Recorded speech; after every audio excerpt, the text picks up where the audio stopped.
How are we going to manage the crisis? This is good stuff. The second D that you've got to be aware of in the process so that you don't shrivel up and die is called delay. When things don't come when you think they should come. Have you ever prayed and believed God, stood on his word and said it's going to come to pass, and it still didn't come to pass? I don't know if you're like me. Have you ever called things into being and they didn't come? You all can look spiritual, like every time you pray you get an answer. But I've been calling for some stuff since last year and it's still not here. I know it's up there, but it hasn't got here yet. It's called delay.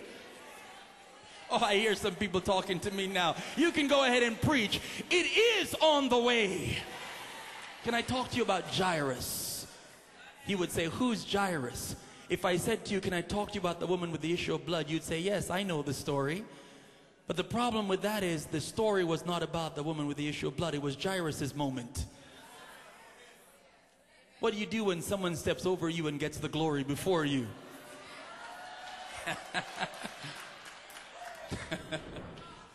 Scripture says in Mark chapter 5 that Jairus came to Jesus first, not the woman with the issue of blood.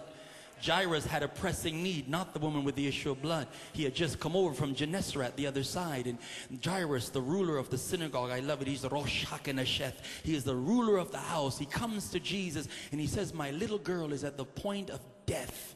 I need you to come and I need you to heal her. The scripture says, and Jesus begins to go and the crowds begin to follow because Jairus is in his moment. Throngs of people. This is Jairus' moment. A couple verses later we stop and everybody forgets about Jairus because into the narrative limps a woman with an issue of blood.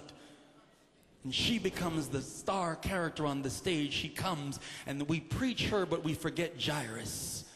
She touches, she pushes through and touches the hem. She gets healing, the blood stops, and Jesus stops the whole story and says, who touched me? And all the while people are focused on the woman with the issue of blood, but when I read the text I'm wondering, what is Jairus saying? Because I called you to come to my house, and this woman, I'm trying to get in Jairus' mind.